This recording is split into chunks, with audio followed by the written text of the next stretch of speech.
पाकिस्तान छोड़ने की कोशिश की जा रही है।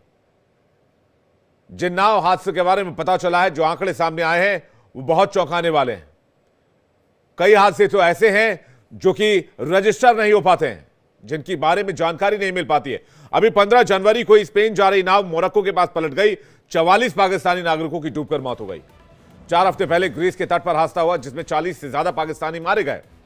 2023 के एड्रियाना नाव हादसे में 300 पाकिस्तानी मारे गए या लापता हो गए, जिनके बारे में कोई जानकारी नहीं है। पाकिस्तान लोगों के लिए नरक बन चुका है, जिसके बाद लोग पाकिस्तान छोड़ देना चाहते हैं। शहबाज मुनीर अपनी कुर्सी बचाने में लगे हैं, माल समेट रहे हैं, पैसा इकट्ठा कर रहे हैं, क्योंकि इनको पता है कि एक दिन इन्हें भी मुल्क छोड़ना होगा।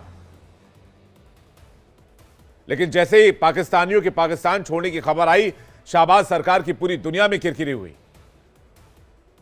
जिसके बाद उन्होंने एफआईए को लोगों की निगरानी के निर्देश दिए। बावजूद इसके लोग पाकिस्तान छोड़ रहे हैं। एफआईए के चीफ अहमद इसहाक जहांगीर समेत कई अधिकारियों को फिलहाल हटा दिया गया है। और जब से बीएलए से हमला हुआ है पाकिस्तान की आर्मी के ऊपर, तब से पाकिस्तान और ज्यादा परेशान नजर आ रहा है। इसलिए सवाल जरूरी है, टीटीपी बीएलए का बवंडर, पाकिस्तानी आर्मी का सरेंडर। शहबाज मुनीर लाचार, जान बचाकर भाग रही आवाम। मुनीर के पास गीदड़ भभकी का ही काम, क्या अब टुकड़े होगा पाकिस्तान? बातचीत करने के लिए major general retired V K Datta हमारे साथ जुड़ रहे हैं, defence expert. Colonel Shailendra Singh इस वक्त हमारे साथ जुड़ रहे हैं, डिफेंस एक्सपर्ट। आरजू काजमी, पत्रकार, पाकिस्तान, थोड़ी देर में हमारे साथ होगी। हुमायूं इकबाल शमी, अध्यक्ष पाकिस्तानी आर्थिक मंच, थोड़ी देर में हमारे साथ होंगे। और डॉक्टर सज्जाद बुखारी, पत्रकार, पाकिस्तान, थोड़ी देर में हमारे साथ जुड़ेंगे। लेकिन सबसे पहले मैं दत्ता सर के पास जा रहा हूं, शुरुआत करता हूं। दत्ता सर, जय हिंद।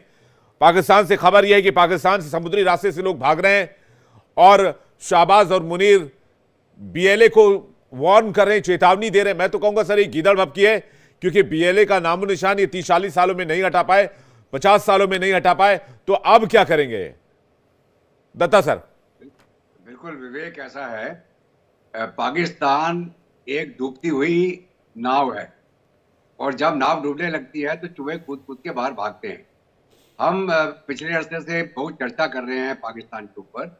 जिस मुल्क के अंदर जगह जगह पे अनरेस्ट है, जगह जगह पे एजिटेशन है, जगह जगह पे हथियारबंद लोग हमला कर रहे हैं, चाहे वो बलूचिस्तान में हो, खैबर पख्तूनख्वा में हो, सिंध में हो, चाहे वो पीओके में हो, चाहे गिलगित बाल्टिस्तान में हो, पूरी अवाम आज के दिन में पाकिस्तान की जो इनकी सरकार है और जो इनकी फौज है, उनके खिलाफ लगातार एजिटेट करते हैं।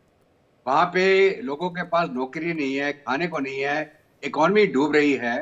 और ये एक मुल्क है जो लगातार अपनी शरारती कार्रवाई से बाज नहीं आ रहा है, घर के अंदर संभल नहीं रहा, और कभी हमारे J&K में वो घुसपैठ कराने की कोशिश करता है, कभी बांग्लादेश में जाके IAS दे के अपने अफसरों को भेज के वहाँ पे कोई साजिश रचने की कोशिश करता है। तो ये एक ऐसा बेपंदे का लोटा मुल्क है जो जितनी जल्दी टूट जाए उतना ही अच्छा है। और खास करके मेरे को तो पाकिस्तान की आवाम के ऊपर दया आती है, जिसको कि पाकिस्तान की फौज ने लूट के खा रखा है। पाकिस्तान की फौज ने पूरे मुल्क का बेड़ा गर्क कर दिया। वो आज भी सत्ता में काबिज है और पाकिस्तानी अवाम का कोई भला नहीं हो रहा उससे। तो पाकिस्तानी अवाम को इनको निकालना पड़ेगा। अभी जहां तक रहा बलूचिस्तान का सवाल, बलूचिस्तान में इन्होंने एक बड़ा ऑपरेशन चालू किया था, जिसका नाम रखा था इन्होंने अज़ब-ए-इंतकाम। बड़ा जी, हम चाइना के कहने पे हमने ऑपरेशन चालू कर दिया है, खैबर पख्तूनख्वा में कर दिया, यहाँ कर दिया। जब भी ये कुछ कार्रवाई करते हैं, इनको बुरी तरह से पीटा जाता है पाकिस्तान की फौज को। अभी अगर आप देखें, जो इन्होंने जब ये एयर अटैक किया था, उससे थोड़े दिन पहले 16 पाकिस्तानी मारे थे टीडीपी ने जी। उसके बाद इन्होंने हमला किया, उसके बाद तालिबान ने काउंटर हमला करके फिर मारे पाकिस्तानी। उसके बाद इन्होंने जी और बड़े ऑपरेशन चालू कर दिए वहाँ खैबर पख्तूनख्वा में। बलूचिस्तान में इन्होंने बोला जी हम अभी बड़ा ऑपरेशन करेंगे और हम इनको खत्म कर देंगे बीएलए को। बीएलए ने फिर सर अभी टीटीपी के कुछ लोगों को मारा था, पाकिस्तान के ही लोग थे, टीटीपी के लोग कह के उनको मार दिया और उसके बाद लगा था कि मामला ठंडा हो जाएगा। उधर इन्होंने टीटीपी को मारा, इधर बीएलए ने इनके फ्रंटियर कॉर्प्स के कैंप पर हमला कर दिया और 18 से ज्यादा पाकिस्तानियों को निपटा दिया। और ये कह रहे हैं 18 सर, खबर तो 50-60 की है। नहीं, टीटीपी ने दोबारा भी हमला कर दिया, 5 और मारे हैं पाकिस्तानी अभी अभी। ये ताजा खबर है जी, ये आप चेक करिएगा। अभी अभी अम्बुश हुआ है वहां पे खैबर पख्तूनख्वा में, वजीरिस्तान के साउथ में। टीटीपी ने 5 मारे हैं और फौजी किया है थोड़ी देर। ये बीएलए के अटैक के बाद की बात है ये। और जब इन्होंने ये आसिम मुनीर गया वहां पे बलूचिस्तान में बड़ा बोलने के लिए, जी हम जो देश के दुश्मन हैं, और इनका जो मीडिया है वह कुलभूषण की फोटो लगा देता है कि देश के दुश्मन। इन्होंने एक हमारा इनोसेंट नेवल अफसर जो ईरान के अंदर अपना बिजनेस चला रहा था, उसको इन्होंने वहां से अगवा करके वहां उसके ऊपर वो एक ठप्पा लगा दिया, जी ये बलूचिस्तान में ऑपरेशन करवा रहा है। उसकी फोटो लगाता उनका मीडिया। इनको शर्म नहीं आती है?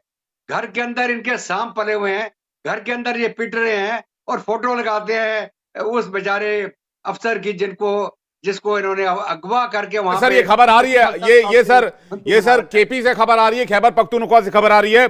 आतंकी हमला हुआ है, 5 लोगों की मौत हुई है, सुरक्षा बलों के वाहन को निशाना बनाया गया है। ये टीटीपी ने एक और अटैक कर दिया है। ये सही बात आप कह रहे हैं, इस पर और डिटेल हम फिलहाल मंगा रहे हैं। लेकिन एक बड़ी खबर इस वक्त बता देते हैं दत्ता सर, उसके बाद कर्नल शैलेंद्र भी हमारे साथ जुड़े, उनके पास जाएंगे। बड़ी खबर यह है कि खासतौर पाकिस्तान के लिए एक और बुरी खबर है। लगातार गिर रहा है पाकिस्तान का विदेशी मुद्रा भंडार। ट्रंप के राष्ट्रपति बनने के बाद से अब तक की सबसे बड़ी गिरावट। 20 जनवरी के बाद से 137.2 मिलियन डॉलर की कमी दर्ज की गई है। बड़ी खबर आपको बता दें, पाकिस्तान के लिए एक और बुरी खबर। एक तरफ आतंकी हमले बढ़ रहे हैं तो दूसरी तरफ सरकारी खजाना लुट रहा है। पाकिस्तान का खजाना खाली हो रहा है। 20 जनवरी के बाद से 137.2 मिलियन डॉलर की कमी दर्ज की गई है। कर्नल शैलेंद्र हमारे साथ बने हुए हैं। कर्नल साहब, एक तरफ पाकिस्तान की आवाम मार खाने के लिए मजबूर है, पाकिस्तान की आर्मी मरने को मजबूर है, टीटीपी बीएलए के आतंकी हमले झेलने को मजबूर है, तो दूसरी ओर कटोरा भी खाली हो रहा है। सर जय हिंद, नमस्कार। आपने बिल्कुल ठीक कहा है।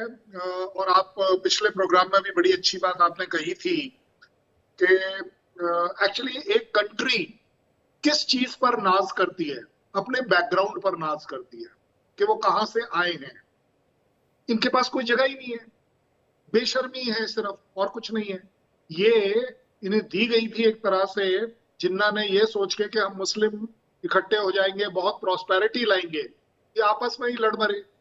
इन्हें पता ही नहीं चल रहा कि चीजों को कंट्रोल कैसे किया जाए। और उसका सिर्फ और सिर्फ एक रीजन है, किसी पाकिस्तानी से उसके दिल पर हाथ रखवा कर पूछ लीजिए, और वो है कि जो इन्होंने टेररिज्म बोया ये इन्हें ही खा रहा है आज। ये वही टीटीपी है, ये वही सारी ऑर्गेनाइजेशंस हैं जो इनको सबसे ज्यादा डैमेज कर रही हैं। ये अफगानिस्तान में बनने के चले थे खलीफा, और आजकल देख रहे हैं कि खलीफा एक्चुअली है कौन। ये चले थे कि हम बना देंगे गवर्नमेंट हमारे चॉइस की अफगानिस्तान में तालिबान की, और इनको अब लेने के देने पड़ रहे हैं कि ये वही तालिबान है जो बोलता है कि नहीं जी हमारा आपसे कोई संबंध ही नहीं है, हम तो इवन आपका जो डूरंट लाइन की जो बॉर्डर है हम उसे भी नहीं मानते।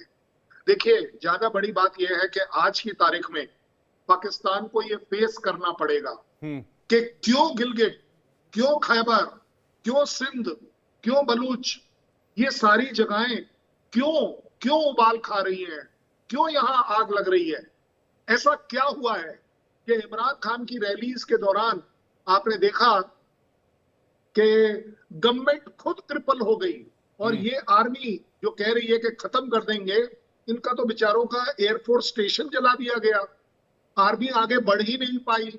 ये मेरे न्यूज नहीं है, ये पाकिस्तान की न्यूज है जो मैं बता रहा हूं कि पाकिस्तान को जब तक ये फेस नहीं करेंगे जितने प्रवक्ता आते हैं, नहीं जी हम तो इकोनॉमिकली हम सबसे टॉप पर हैं।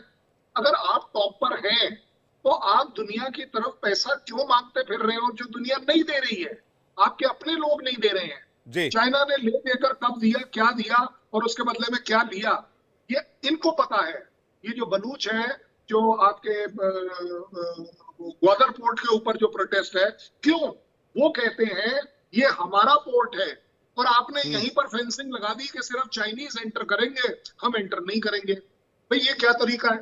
चाइना तो उधर अलग डिमांड कर रहा है सर। चाइना कह रहा है कि पीएलए को एंट्री दे दो, पीएलए ही संभाल सकता है बलूचिस्तान और ग्वादर को। यस यस बिल्कुल, क्योंकि पिटेंगे अदरवाइज। चाइनीज मर रहे थे इसलिए था। नहीं तो पीएलए और की एंट्री से बलूच मामला तो और बिगड़ जाएगा। बलूचिस्तान कोई भाषण था, बलूच और कभी नाराज नहीं हो सकते हैं। करेगा। आरजू काजमी वरिष्ठ पत्रकार हमारे साथ जुड़ गए हैं। कल शैलेंद्र आपके पास वापस लौट रहा हूं। आरजू, क्या टीटीपी और बीएलए ने हाथ मिला लिया है? आप लोग टीटीपी के खिलाफ ऑपरेशन चलाते हैं तो बीएलए अटैक कर देता है, बीएलए के खिलाफ ऑपरेशन चलाते हैं तो टीटीपी अटैक कर देता है।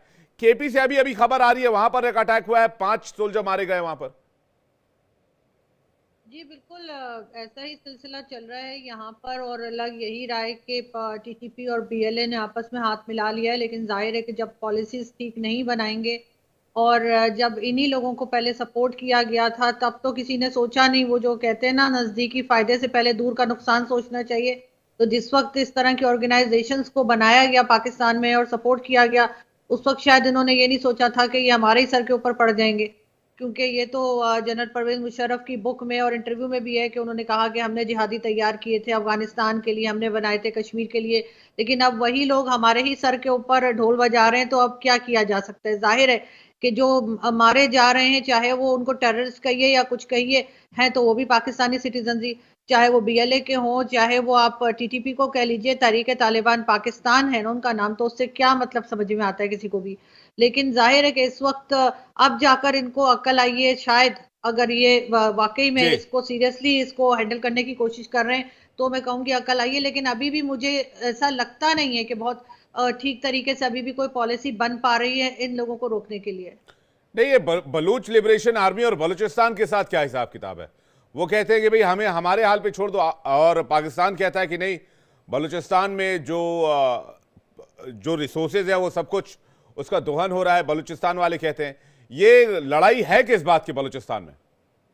देखिए, बलूचिस्तान में तो एक लड़ाई ये भी है कि वो लोग, बलूचिस्तान के लोग नाराज हैं पाकिस्तान की गवर्नमेंट से। वो कहते हैं जी हमारे राइट हमें नहीं दिए जाते। वो ये कहते हैं कि उनके जो भी रिसोर्सेज होते हैं वो पंजाब पहुंचा दिए जाते हैं। मिसिंग पर्सनस का इशू है वहां पर और कई दूसरी चीजें जिसको लेकर वो नाराज हैं। और वहाँ के जो अपने लोग हैं, यानी कह लीजिए जो वहाँ के सरदार वगैरह हैं या वहाँ के जो पार्लियामेंट के लोग हैं, वो भी अपने ही जेबें भरने में लगे रहते हैं और वो भी उन लोगों की बात नहीं सुनते, उनके लिए कोई काम नहीं करते। तो ऑब्वियसली मैं सबको सपोर्ट नहीं कर रही हूँ बीएलए को, लेकिन मैं ये बता रही हूँ कि बलूचिस्तान में जो है वहाँ के अपने लोग परेशान और नाराज हैं। बिल्कुल, ग्वादर को लेकर भी वो नाराज हैं और दूसरी चीजों को लेकर भी हैं। तो गवर्नमेंट को चाहिए कि उनके साथ बैठें, बातचीत करें, डायलॉग करें, जो उनकी डिमांड्स हैं उनको सुना जाए, जो जायज डिमांड्स हैं उनको पूरा किया जाए, बजाय इसके कि इस किस्म के ऑपरेशन से फायदा तो कोई नहीं है। दोनों तरफ लोग मारे जा रहे हैं और दोनों तरफ अपने ही लोग हैं।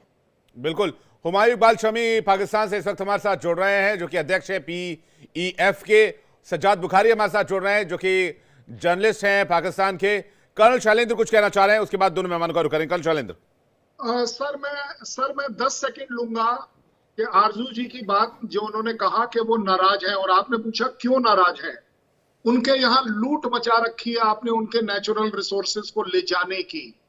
आपने वहां पर आतंक मचा रखा है कि किसी भी तरह की डेवलपमेंट नहीं करेंगे, तो वो पब्लिक क्या करे। आपने वहां पर इकोनॉमिक डेवलपमेंट के नाम पर जीरो कर रखा है। आप वहां की औरतों बच्चियों को गायब कर दे रहे हैं। आप उनके जो छोटे लीडर्स हैं आप उनको किडनैप कर दे रहे हैं। ये मेरी रिपोर्ट्स नहीं है, ये यूएस की रिपोर्ट्स हैं, ये यूरोपियन यूनियन की रिपोर्ट्स हैं। और सबसे बड़ी बात, पाकिस्तान के अपने पैनलिस्ट की ये कहना है कि हमारे यहाँ लोग नाराज इसलिए भी हैं। जी, मैं सज्जाद बुखारी जी के पास जा रहा हूं। पाकिस्तान की बर्बादी को बड़ा वो नमकीन के साथ, चाय के साथ एंजॉय कर रहे हैं। सज्जाद बुखारी साहब, स्वागत है आपका पैनल पे। आपको अगर आवाज आ पा रही हो। जी बिल्कुल विवेक जी, आ रही है। अस्सलाम वालेकुम और नमस्कार सर। नमस्कार। आपने कहा था कि भाई हम टीटीपी वालों को सबक सिखाएंगे, बीएलए वालों को सबक सिखाएंगे, चुन चुन का बदला लिया जाएगा। खबर आ रही है, जरा ब्रेकिंग न्यूज चला के दिखाइए। सज्जाद बुखारी जी को खैबर पख्तूनख्वा में अटैक हुआ है, 5 लोग मारे गए हैं, 4 सोल्जर, 1 सिविलियन है। ये तो आप लोगों ने एक तरह से जंग शुरू कर दी है। मतलब बीएलए और टीटीपी जंग लड़ रही के साथ जंग शुरू हो चुका है पाकिस्तान का, पाकिस्तानी आर्मी का। सज्जाद बुखारी जी। विवेक जी, आपने जो है मेरे चेहरे की जो मुस्कुराहट है, उसके जो मुहर्रिकात जानना चाह रहे हैं, तो पहले मैं वो आपको बता दूं, क्योंकि हम मुस्कुराते इसलिए हैं कि आपको पता है, जब भी हमारा कोई फौजी जवान शहीद होता है तो उसका वालिद जब उसके ताबूत को वसूल करते हैं उसकी तदफीन के लिए, तो उस पर हम सब हिलाली परचम से उसको लपेट कर मुस्कुरा के, क्योंकि शहीद जो है, हम कहते हैं कि शहीद कभी नहीं मरता और वो अपने मादरे वतन के लिए जो है जाम शहादत नोश करता है। तो पहली बात तो ये है। दूसरी बात ये है कि कर्नल साहब अभी थोड़ी देर पहले जो है, हमेशा जब भी गुफ्तगू करते हैं और आए बाएं शाएं मारते हैं, उनके पास कोई स्टेटिस्टिक्स नहीं होते, कोई उनके पास आदाद शुमार नहीं होते। ये मुझे बताएं, कौन सा इंडिपेंडेंट, कौन से इंडिविजुअल नाम बता दें जिसने कहा हो कि बलूचिस्तान के लोगों को उनके हकूक नहीं दिए जा रहे हैं। उस इदारिये का उसकी रेफरेंस मुझे दे दें, उसका नाम मुझे बता दें। उस दिन भी मैंने आपको कहा, जब तक किसी बात का पता ना हो तो आदमी जो है इस तरह हिंदुस्तान के वासियों के लिए सेंटीमेंट का इस्तेमाल ना करें।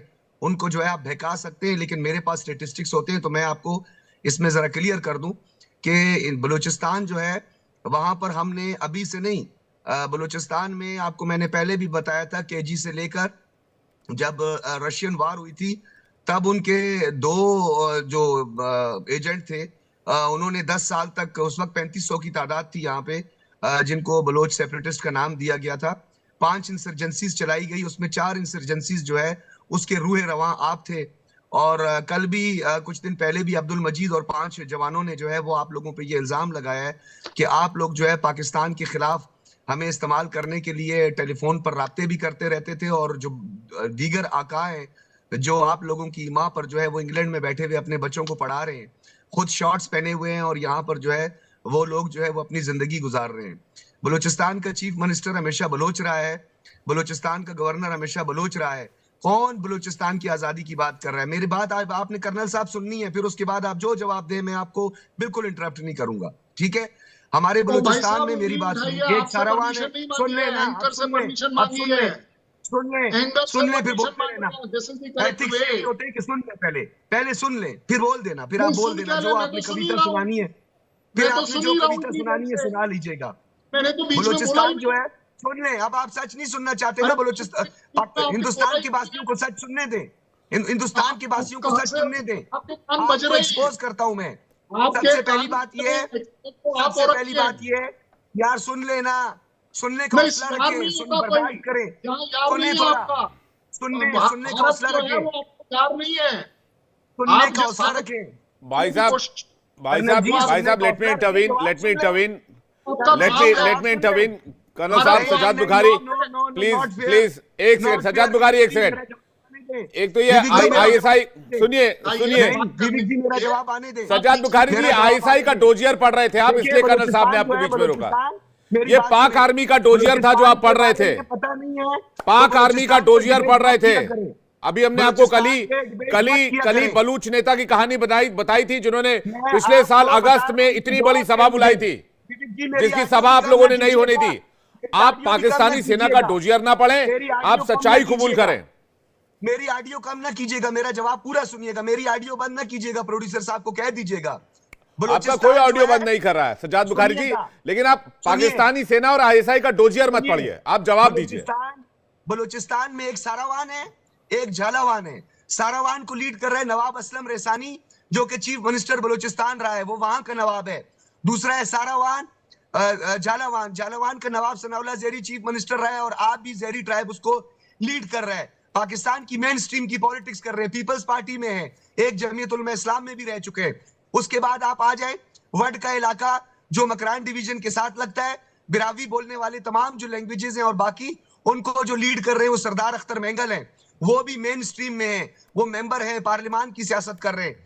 चंगेज मरी भी पार्लियामान की सियासत कर रहा है। नवाब अकबर बुगटी का जो पोता है, वो भी इस वक्त पाकिस्तान की मेन स्ट्रीम की पॉलिटिक्स कर रहा है, और वो फेडरल मिनिस्टर रहा है। शाहजेन बुगटी उसका नाम है। पश्तून ट्राइब में आज भी महमूद खान अचकजई है। मुझे बताएं कौन किसको आजादी चाहिए, कौन है ये लोग? चंगेज मरी तो मरी ट्राइब को लीड कर रहे हैं, वो यहाँ पे बैठा है। शाहजेन वहां पे बैठा है। कौन आजादी मांग रहे हैं? ये आप लोगों के चंद लोग हैं जिनको आप फाइनेंस करते हैं, जिनको आप लोग जो है मुख्तलिफ तरीकों से जो है अफगानिस्तान के जरिए भी आप करते रहे हैं। हो गया, अरे भाई साहब हो गया, आपका आईएसआई का डोजियर खत्म हुआ कि नहीं हुआ ये बताइए। आपका जी, आईएसआई आप का बोले। डोजियर खत्म हो गया, पाकिस्तानी आर्मी का बोले, डोजियर बोले। पढ़ दिया, आईएसपीआर आप ने जो बोले। आपको बंद लिफाफे में दिया पढ़ दिया आपने? मैंने मुझे आपको नहीं किसी रोका ना। ने नहीं दिया, मुझे आरएसएस ने नहीं दिया है, मुझे आरएसएस ने कुछ भी नहीं दिया आपकी तरह। बलूचिस्तान में इतनी अमनो चैन है, इतने ही सब कुछ बढ़िया है, इतना ही सब कुछ ठाठा है, तो भाई वो आपको ठोक क्यों रहे हैं, आपको मार क्यों रहे हैं, वो आपको पीट क्यों रहे हैं, वो आपको निशाना क्यों बना रहे हैं? खैबर आपको पख्तूनख्वा मार में रहे सब हैं। कुछ इतना बढ़िया तो टीटीपी को फिर वो चाहिए ही मार क्या? रहे हैं। पाकिस्तान इतना बढ़िया वो- गुलदस्ता है तो ये आतंकवादी घटनाएं क्यों हो रही हैं? वो ये आप जिनको यहीं पर 20,000 एक्सपोज हो जाते हैं। आपने एक वो जिनको आईएसपीआर, डीजी आईएसपीआर का एक डोजियर उठाया, आप पढ़े और आपने हमें सुना दिया। अरे भाई देखिए, साहब, मेरी दुनिया बात को सुनिए। बताइए ये हमले क्यों हो रहे हैं? 20,000 आप झूठ बोलते हुए भी, आप झूठ बोलते हुए भी शर्म नहीं खाते हैं। सजाद बुखारी जी, जब आप झूठ बोलते हैं तो थोड़ा सा एतराज तो कीजिए, कम से कम ऊपर वाले से डरिए। ये हमले क्यों हो रहे हैं? बीएलए वाले अटैक क्यों कर रहे हैं आपको? टीटीपी वाले अटैक क्यों कर रहे हैं आपको? बताइए, आप इसका कोई जवाब है? क्यों कर रहे हैं? जो पाकिस्तान में मेनस्ट्रीम की राजनीति कर रहे हैं, आप सरासर झूठ बोल रहे हैं। आप आपकी बनाई हुई है, आप सरासर झूठ बोल रहे बनाई हुई हैं। है। अगर इतनी शांति है, इतनी मेनस्ट्रीम की राजनीति है, तो फिर इनको अटैक नहीं करना चाहिए। बुरहान वानी का नाम ही काफी है आप लोगों के लिए यार, आप क्या बात करते हो यार। ये आया आपका असली चेहरा, ये आया। मैं इसी का इंतजार कर रहा था। मैं इस पर आरजू काज़मी का रिएक्शन चाहूंगा, उसके बाद में हुमायूं साहब के पास। बस मैं यही चाह रहा था। अभी आप हाफिज सईद का भी नाम लेंगे, अभी आप मसूद अजहर का भी नाम लेंगे, अभी आप दाऊद इब्राहिम का भी नाम लेंगे, अभी आप ओसामा बिन लादेन का भी नाम लेंगे, अभी आप सबका नाम लेंगे। मैं यही चाह रहा था बस, मैं यही चाह रहा था बस। आप एक्सपोज हो गए, आपने जैसे ही बुरहान वानी बोला, आपका गेम ओवर हो गया सर। बुखारी साहब, you are finished, you are done. Arzoo Kazmi से एक रिएक्शन, उसका हुमायूं सर आपके पास, और खनल साहब आपके पास आ रहा हूं। देखिए, मैं ये कह रही हूँ कि हर कोई वहां पर ये नहीं कह रहा कि पाकिस्तान से अलहदा हो जाना है, लेकिन लोग अपनी चीज़ों की डिमांड ज़रूर कर रहे हैं। जो वहाँ के रिसोर्सेज हैं, मैंने जैसे कहा कि वो दूसरे सूबों में चले जाते हैं, दूसरे प्रोविंसेस में दे दिए जाते हैं, उनको नहीं दिया जाता।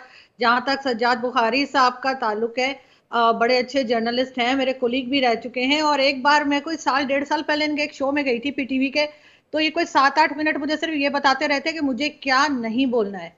उसके बाद सज्जाद बुखारी साहब की हिम्मत नहीं हुई मुझे बुलाने की। मैं झूठ नहीं बोल रही सज्जाद, आप मुझे 7-8 मिनट से ये बताते रहते कि मुझे क्या नहीं बोलना है आपके चैनल पे बैठ के। तो ये तो हाल है इनका, तो सज्जाद बुखारी, you are कैसे done, सही you are बोलेंगे तो exposed, आप अंदाजा you are लगाइए। finished। ये बताओ, आरजू को कितनी तनख्वाह दे रहे हो यार, किसके पैरोल पे काम कर रही है? हो गया सज्जाद बुखारी जी। ये किसी को भी ग्रे पेंट कर देते हैं आप लोग। कोई यूट्यूबर उठ के कह दे कि भाई भारत तरक्की कर रहा है, पाकिस्तान नहीं कर रहा है, तो उसको क्या है भाई, ये लोग जो है ये रॉ वाले फंड कर रहे हैं इनको, ये रॉ वाले पैसा पहुंचा रहे हैं इनको। मैं और सज्जाद एक ही चैनल पे काम भी करते रहे हैं, हम दोनों शो किया करते थे। उसके बाद जब ये पीटीवी में गए, वहां पर जरूर ये मुझे डिक्टेशन दे रहे थे कि मुझे क्या बोलना चाहिए और क्या नहीं बोलना चाहिए। लेकिन बात सारी ये है कि आप अगर सही बात करेंगे तो सज्जाद, वहां पे लोग डिमांड्स कर रहे हैं ना, क्यों रोड पे बैठे? डॉक्टर महारंग बलोच क्यों आई थी Islamabad? Doctor Mahrang Baloch Islamabad press club के बाहर क्यों बैठी थी? वो ये तो नहीं कह रही थी कि वो सेपरेट होना चाहती है पाकिस्तान से, वो अपनी डिमांड दे रही थी ना। मिसिंग पर्संस का इशू है, मिसिंग पर्संस का इशू है या नहीं है? बताइए मिसिंग पर्संस का इशू है या नहीं है? कोई आदमी मिसिंग नहीं है बलोचिस्तान से, क्या बात कर रहे हैं आप? ठीक है, थोड़ा सा कर लिया, घुमा लिया करें, मगर बहुत ज्यादा लोग नहीं बिलीव करेंगे। तुम भी सुन लो। तुम पाकिस्तान में एक ऐसे छोटे चैनल में प्रोग्राम करती थी जहां तुम मुझे तज्जियाकार बुलाती थी और कहती थी 2 गेस्ट भी लेते आना, मेरे प्रोग्राम में कोई मेहमान नहीं होता। याद करो, याद करो। इतना बुरा वक्त था मेरा। 4 दिन हुए, तो जुम्मा 4 दिन हुए, ना तुम्हारा कोई इदारा है, ना तुम्हारा कोई इदारा है, ना तुम्हारा कोई चैनल है, ना तुम्हारा कोई इदारा है। आप लोग देखिए, मैं सज्जाद बुखारी जी प्लीज नहीं, ये मैं देखिए, मेरे सारे गेस्ट मेरे लिए बहुत इंपॉर्टेंट है यहाँ पर, मैं आपकी तरह और मेरी तरह आपको उनको भी रेस्पेक्ट देना होगा, हर पैनलिस्ट को रेस्पेक्ट देना होगा। कल के चैनल पे नहीं पहुंची हूँ, अपनी मेहनत से भी आई हूँ। बिल्कुल सही बात है सज्जाद बुखारी जी, आप एक्सपोज हो गए। आपने मेहरंग बलोच का नाम सुनते ही आपके जो है बताइए ना, हड्डियां डॉक्टर कांपने लगी महरन होंगी बलोच आपके, क्या करने आई थी इस्लामाबाद में? आपके अस्थि पंजर हिल रहे होंगे, आपकी हड्डियां हिल रही होंगी महरन बलोच का नाम सुनकर। उन्होंने अपना कर्नल वो शैलेंद्र कुछ किया कहना था, चाह रहे हो? उसके क्या बाद था? हुमायूं सर आपके मैं- पास आ रहा हूं। कर्नल शैलेंद्र मैं 10 सेकेंड जी सर। हाँ विवेक जी, मेरे को आपसे दरखास्त ये है कि इंडियन सोसाइटी के हिसाब से किसी भी लेडी की इज्जत के साथ खेलना किसी दूसरे को हक मत दे, पहली बात। दूसरी बात, ज्यादा बड़ी बात है, जो श्रीमती जी का कहना था कि प्रूफ न्यू दीजिए। दिल्ली रेपिसिटी। ये देखो, इस बदतमीज को बात करना नहीं आता, इस बदतमीज को बात करना नहीं आता। ये प्रूफ मांग रहा है, तुम मैं खुद प्रूफ बदतमीज दे हो। रहा हूँ, मैं प्रूफ तुम दे खुद रहा हूँ। बदतमीज हो। एक सेकंड कोई नहीं, प्लीज इस तरह की भाषा का इस्तेमाल नहीं होगा, मैं रोकना चाहूंगा। इस तरह की भाषा का इस्तेमाल नहीं होगा। सजाद बुखारी आपको भी कह रहा हूं, इस तरह की भाषा का इस्तेमाल नहीं होगा। नहीं प्लीज, इस तरह की भाषा का आप बीच में ना बोले ना, आप अपनी टर्न का वेट करें। कर्नल शैलेंद्र को बोलने दे प्लीज। कर्नल शैलेंद्र प्लीज आप बोलिए सर। कर्नल शैलेंद्र आपका टर्न, बोलिए सर। हाँ। उसको इन्होंने झंडा क्यों नहीं दिया? पाकिस्तान का झंडा क्यों नहीं दिया इन्होंने? क्यों मुझे उठाना पड़ा इस कंधे पर? यह है इनकी शहीदी, यह है इनकी रिस्पेक्ट। ये जिस और मादरे झूठ पे वतन झूठ और बोले शहीदी चले और जा रहे हैं ये बैठकर। बुखारी साहब इतने बड़े बड़े झूठ बोल रहे हैं, शर्म भी नहीं आ रही? बस छोड़ो यार, छोड़ो यार, आंखों आंसू में छोड़ो यार। छोड़ो यार, क्या क्या ये जो छोड़ो यार? बेशर्मी स्माइल है ना, छोड़ तो तुम रहे हो बैठ के, इतनी लंबी लंबी छोड़ रहे हो। वो यार, ना तुम साफी हो, ना तुम एंकर हो, तुम हो क्या? ये पर्सनल अटैक नहीं, प्लीज एक एक करके स्क्रीन पे प्लीज कर्नल साहब और मैं सहाफी कर्नल नहीं साहब हूं। आरजू काज़मी स्क्रीन पे प्लीज। माशाल्लाह। उसके बाद तुम हुमायूं इंडिया सर। के पेरोल पर हो जी। तुम मोदी के पेरोल पर लग रही हो भाई आपको पूरा पाकिस्तान एक दिन मोदी के पेरोल पे लगेगा, चिंता मत कीजिए। मैं जरा बोलिए कर्नल साहब, बोलिए। ये है कि ये श्रीमान जी हमारे खिलाफ बोलने कोई बड़ी बात नहीं, ये बीच में बोलने, ये भी वो अपने पाकिस्तान के पैनलिस्ट को नहीं बोलने दे रहे और ब्लेम आपको कर देते हैं कि मुझे टाइम नहीं दिया जा रहा, मुझे सुन लिया जाए। मेरा सिर्फ, मैं आरजू काज़मी जी से कहूंगा, अपने दिल पर हाथ रख के बता दें एक बार, कसम मत खाएं, क्योंकि पाकिस्तान की कसम खाना गलत हो जाएगा। आपके जो लोग कारगिल में मरे थे, शहीद हुए थे, कुर्बान हुए थे मादरे वतन के लिए, उनको कंधा और झंडा देने आप क्यों नहीं आए? ये जो श्रीमान जी बैठे हुए हैं, ये कंधा मेरा वाला क्यों इस्तेमाल किया गया? मैं ये जानना चाहता हूं। इन्हें प्रूफ चाहिए, मैं प्रूफ दे रहा हूं कि ये इंसान इतना घटिया और झूठ बोलने वाला आदमी बन रहा है और यहां पर बैठकर बात कर रहा है कि आप प्रूफ दीजिए। ऐसे आदमी को क्या प्रूफ दें? इसको क्या प्रूफ दें? प्रूफ दे दिया ना आरजू जी ने, और उसका पर भी वो पर्सनल होते जा रहा है। गलत बात है। ठीक है। एटलीस्ट विवेक जी। के शो में ऐसा नहीं होता है। हुमायूं इकबाल शमी, अध्यक्ष पाकिस्तान आर्थिक मंच, इस वक्त हमारे साथ पाकिस्तान इकोनॉमिक फोरम के चीफ जुड़े हुए हैं। हुमायूं साहब, पाकिस्तान की इकोनॉमिकल कंडीशन क्यों इतनी खराब हो गई है? अभी खबर आई थोड़ी देर पहले कि आप लोगों का जो खजाना है उसको बहुत डेंट लगा है। हुमायूं साहब, आपका माइक चेक कीजिएगा, आपकी आवाज नहीं आ रही है। हाँ जी, आप बताइए। जी आवाज आ रही है जी। हेलो। पाकिस्तान की आर्थिक हालत इतनी खराब क्यों हो गई है? पाकिस्तान की सिचुएशन इतनी बुरी क्यों हो गई? लोग पाकिस्तान छोड़कर जा रहे हैं। नहीं, पाकिस्तान से तो पहले इंडिया से, पाकिस्तान से 3 गुना ज्यादा लोग छोड़ के जाते हैं, तो वहां की तो ज्यादा खराब होगी। फिर इसका मतलब भाई आपको किस फिगर की बुनियाद पर आप कह रहे हैं पाकिस्तान की? आपसे 10 गुना ज्यादा पॉपुलेशन हमारी है, फिर भी 3 गुना अगर आप कह रहे हैं तो रेशियो कम है। थोड़ा भी बढ़ सकता है। आपकी गुर्बत भी हमसे 10 गुना ज्यादा है। नहीं, यहाँ कोई गुर्बत नहीं है सर, हमारे होता कोई नहीं। यहाँ कोई गुर्बत नहीं है शामी साहब, यहाँ कोई गुर्बत नहीं है, यहाँ कोई कंगाली बदहाली नहीं है। हम कटोरा लेकर दुनिया में नहीं जाते। हमारे लोग विदेश में जाकर भीख नहीं मांगते सर।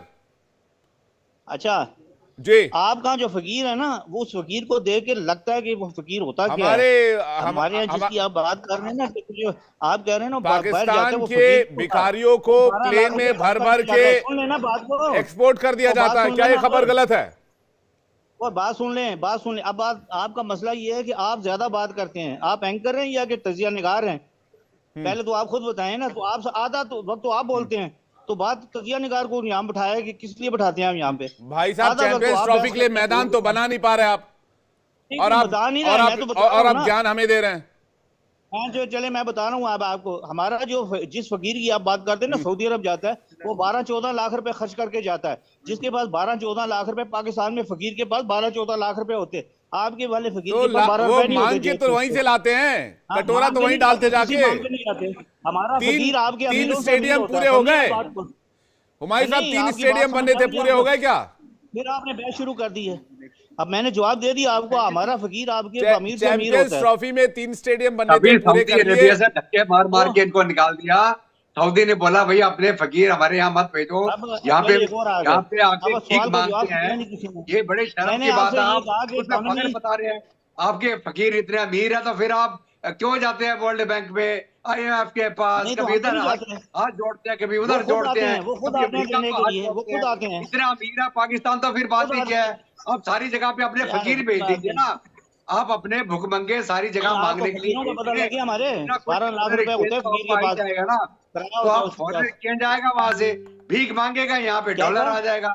तो ये तो क्या तो फख्र की बात है? आपका पहले फकीर 14 लाख 12-15 लाख रुपया रुपए उसके मांगा पास के होंगे तो भीख जाएगा ना। मांगने के लिए सऊदी अरब में अल्लाह जियारत करने आप के वहां भाग चलिए ना, आप जाता भी है आप वहां। खुद बयान करिए तो कहीं जाओ। आप जरा जंगली आप आदमी फैक्ट्स यार के ऊपर बात करें, पाकिस्तान की इकोनॉमी की बात करें। आपके पास कितने पाकिस्तान